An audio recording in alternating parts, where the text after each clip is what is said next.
Good morning, it's Antti. I'm doing quite a bit of retouching, as you can see from my pictures.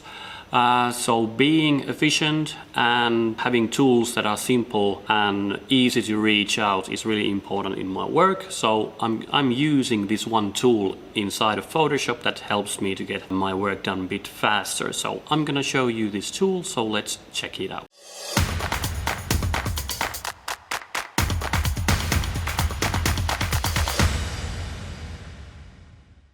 So as I said, I'm doing quite a bit of retouching, so I have to be efficient in my retouching. So I'm going to show you this tool called Retouching Toolkit that I've been using that helps me to get to the places in my retouching faster than not going all the time to the menus and finding where all my actions are.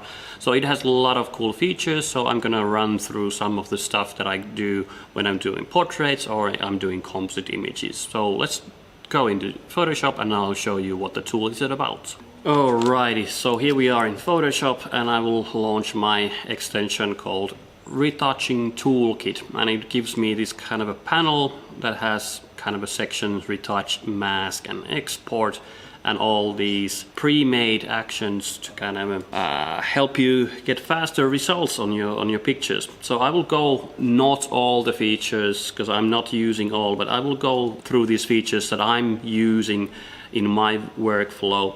So I will post in the description a link so you can find this toolkit and kind of research what is and kind of see more tutorials about that. So I have opened up one of my Wonder Woman pictures. So first there's a section called Retouch, and it has kind of a presets like brushes that you can use. So first one is basically a brush that is a 30 pixel wide, 0 hardness and a 1% flow. So you can basically use that for dodge and burn. Then there's a healing brush tools.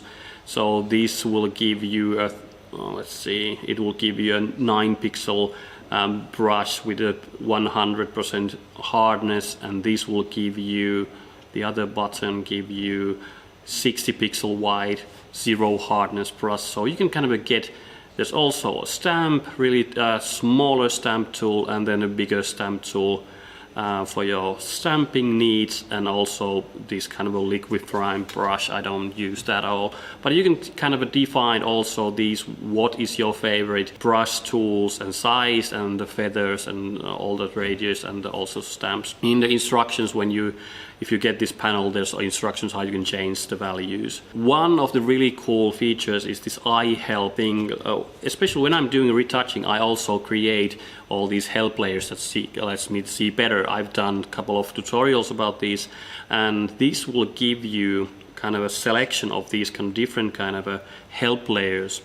So for example, we'll start from the top. There's a solar curve, and solar curve is really amazing to kind of spot out. As you can see, I have some sensor dust in my camera and all these, so it's easier to spot all these kind of stray stuff that are in your pictures. So because you cannot see, for example, those sensor dust with the solar curve, you can easily spot the sensor dust and all the crap in your pictures. Then there's a bit of a contrast layer, just maybe you're doing some kind of retouching that kind of helps you to see the contrast better. Negative image sometimes helps you. If I'm doing a retouching the skin, sometimes I might turn my picture into negative, so because you get to use to see the light and shadow, so when you flip them, otherwise you might see something kind of a different and get better results. Then there's luminosity, so that will be basically turn your picture to black and white. So when I'm doing the tone kind of evening out the tones, or like transitions, black and white is that when you take away all the color information, it's easier you to see the transitions. So this will make you a black and white layer by using luminosity. Hue gives you a kind of a view on all the color transitions in your picture, so you can see that this might help you to get the color transitions better. It's just an oversaturated layer on top, and then there's a color that gives you basically it's a neutral gray layer in luminosity. I use this in my when I'm matching the tones, so this will give you a color map and I use this to blend a couple of different images together. And here's the saturation. It's a saturation map, and I usually use this basically in normal mode, so it will give me a black and white representation. So this is a saturation map, so I can match the saturation between my composite elements. So really cool to get in one click all these help layers to your images. And then all these layers, for example the healing layer, if you click this, it's really nice. It gives you a blank layer, but it locks the layer. So if you do any kind of a healing with this hot healing brush or stamp tools, it locks the layer so you cannot basically move it or shift your stuff. So that's good. Dodge and burn.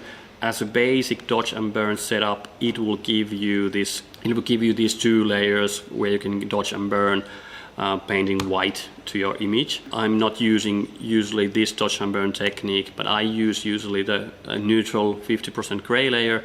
So this, when I click this, it will give me a neutral gray layer in soft light, so I can go straight to my dodge and burning with the dodge and burn tool. So that's really helpful. Then there's a something that I'm not using in a way, the color and saturation. But if you want to desaturate it using luminosity, just click that. It will give you the black and white using luminosity, good representation to even out the tones, like the transitions between your images. Then, for example, when I'm doing a lot of retouching, let's say I have a couple of layers here, I'm painting something in here, and I'm just making like a lot of different kind of layers here. And one thing that I use really often is stamping, making like a stamp visible. So now I don't have to press the Shift Option Command E to get the stamp visible layer. So I can just go here and stamp current and below. It will create the same stuff. So it's under one click. So that's really helpful. There's a gradient map maker, gradient map picker. You can find more information of those. I'm not using those. One thing that I could use is the average color. So for example, if I'm retouching skin or some kind of background, I can just stamp an area and I click the average color, and it will give me a layer on the basis of the marquee selection, and it gives me the average color on that and kind of puts it an overlay. So with this I can kind of mask out, let's say put it to the black mask, inverse, sorry, and I could basically paint these areas, for example, with that. So I would get the average color of that area. So that's really helpful. Smart Liquify, Update Smart Object, I'm not using that, but one thing that I'm using quite often is frequency separation. That what this gives me is from at one click, it will give me all my needed frequency separation layers. I can go straight into frequency separation, so one click, and it will give me zoom slightly in, gives me the blur. I'm just making the radius according to what I like for the image, let's say like that, and gives me the layers. I have my own actions also for the high frequency separation. This is fast way of me getting into frequency separation. It has a couple of other options for high with the high pass and median. I'm not using those, so I'm using only the high frequency separation. Getting the actions done really fast. Then there's some banding stop. I think that deals with the uneven stuff with the skin. You can read more about those on your own. Then if we move on to another part, masking, the things that I could use from this part is these, for example, these luminosity channels. So I can just click on the shadows. It will create automatically like a shadow luminosity layer. I can kind of tweak. So what I can do with, for example, here is to, let's click the shadows. So it will create me the black mask. on the basic of the shadow, luminosity. Command click that, it will make that as a selection, and then I just go into layers and maybe do selective color, so that will be applied to my, so I can now tweak only the shadow part of my image. It's not, so as you can see here. Or I can do the highlights or mid-tones, so whatever you want. So one thing is cool, that there's a remove generate layer channel, so when you click this, everything, all the layers that you have done disappears. So for example, this is really nice when I generate the zones, one click, it will create you a bunch of different zones and so you can kind of choose from here what you want to where you want your effects to apply. So now I can press always this remove generate channel, so it will take those pre-made channels off. There's a blend if kind of presets for shadows, midtones and highlights. So for example, if I apply here again maybe a selective color like that, I can just press that to affect only the shadows, so it will be using blend if, so it has already done all to affect only the shadows for the underlaying layer. So you can tweak these and these values however you want. So I'm not going to go through what blend if is, but it will be a nice way to kind of color tone your pictures. Here's a couple of kind of a composite helpers. Golden spiral makes you this kind of a visual representation of the golden spiral, so you can kind of see if your composition is good or not. Golden triangle, the same stuff. I'm using this vanishing point quite a bit. So for example, here's another picture. So if I would need to find where the picture's horizon is and the vanishing point, so I've already cut out, for example, quickly to show I've cut out this element out, so I would need to figure out where my horizon is. So I can press this vanishing point and it will give me how many lines do I need, let's say 24. So it will give me this kind of these lines, vanishing point lines, and I can go now to the paths and Command T, and I can transform and kind of find where. So I'm just trying to follow a couple of parallel lines, and you can see that all the lines that are parallel are going to one place. So I can just drag the guides to my position, and there's my vanishing point in this image. So what I could do, for example, is to scale. Command T, and I can put this, and pressing Shift Alt, I can scale her in this location. Another thing, if I'm going to replace the background, I can see that there's a horizon, so I have to scale, for example, the background now and kind of match that horizon with my image. So you can see that now, for example, she will look rather real in that environment. So this vanishing point is a really cool feature to find your horizon and your vanishing point. Then export, there's options. Duplicate merge makes a duplicate out of your, and you can kind of start resizing. So I will make a duplicate. And then, for example, resize for web.